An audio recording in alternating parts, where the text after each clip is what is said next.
ومنشآته في القاهرة لسه في منها موجود المنشأة الموجودة حاليا المنشأة المتكاملة اللي موجودة عندنا في منطقة الدرب الأحمر. برضه حابب ألفت انتباه المشاهد، البعض بيقول الدرب الأحمر وبيربطه بموضوع مذبحة المماليك أيام محمد علي، إن الدم سال في المنطقة كلها وبدأت المنطقة كلها تتحول إلى اللون الأحمر. ده كلام خاطئ، والمنطقة كلها يعني كانت مشهورة بصباغة الأقمشة والجلود باللون الأحمر، لذلك تسمت الدرب الأحمر.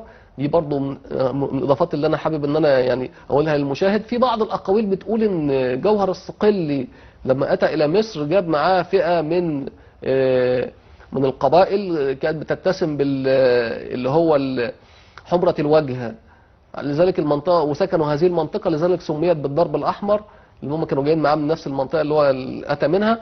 في بعض الاقاويل الاخرى بتقول ان المنطقه دي كان بالقرب من الجبل الاحمر، لذلك سميت بالدرب الأحمر. وفي بعض الأقاويل بتقول إن كان بيعدي منها الجمال والخيل والعربات وهي محملة بالطوب الأحمر، فكانت الحمرة بتنزل على الأرض، لذلك سمي بالدرب الأحمر. اللي يهمنا في ده كله إن الواقع بيقول إن هذه المنطقة كانت مهتمة أو كانت مختصة بصبغ الأقمشة والجلود وكل هذه الأشياء، لذلك الاسم نفسه تم اكتسابه من خلال المهنة اللي كانت موجودة أو الحرف اللي كانت موجودة في هذه المنطقة. والمنطقة مهمة جدا، والمنطقة يعني مش بعيدة بالنسبة حابب ان هو يشوف المكان. منشأة فريدة من نوعها، منشأة مهمة جدا، وبتبين مدى ازدهار العمارة الإسلامية في فترة صعبة. يعني فترة كان فيها فترة الدولة انهارت بعدها، انهيارات وانكسارات كبيرة. والدولة بعد وفاة قزماس مات 892. الدولة المملوكية في الشام، مات في بلاد الشام، مات في سوريا في بلاد الشام، ودفن في سوريا في بلاد الشام. الدولة المملوكية انهارت 923، يعني احنا بنتكلم فترة بسيطة 30 سنة تقريبا والدولة انهارت. ولكن هذا الرجل أدى رسالته على أكمل وجه. صحيح. قدر ان هو يحمي قدر ان هو يحمي حدود الدولة الشمالية سواء في مصر أو في بلاد الشام. قدر في نفس الوقت ان هو يبقى في عنده نوع توعوي بقى. الكتاب اللي كان عامله كان بيعلم اطفال المسلمين وكان ليه وقف. ده الجانب الانساني، ده الجانب الانساني اللي موجود. حابين نبرزه النهارده. طيب ظروف وفاته دكتور احمد لان وقتنا بيخلص، توفي ازاي؟ توفي دفاعا عن مصر وعن بلاد الشام ضد الاخطار الخارجيه المحدقه بالبلاد.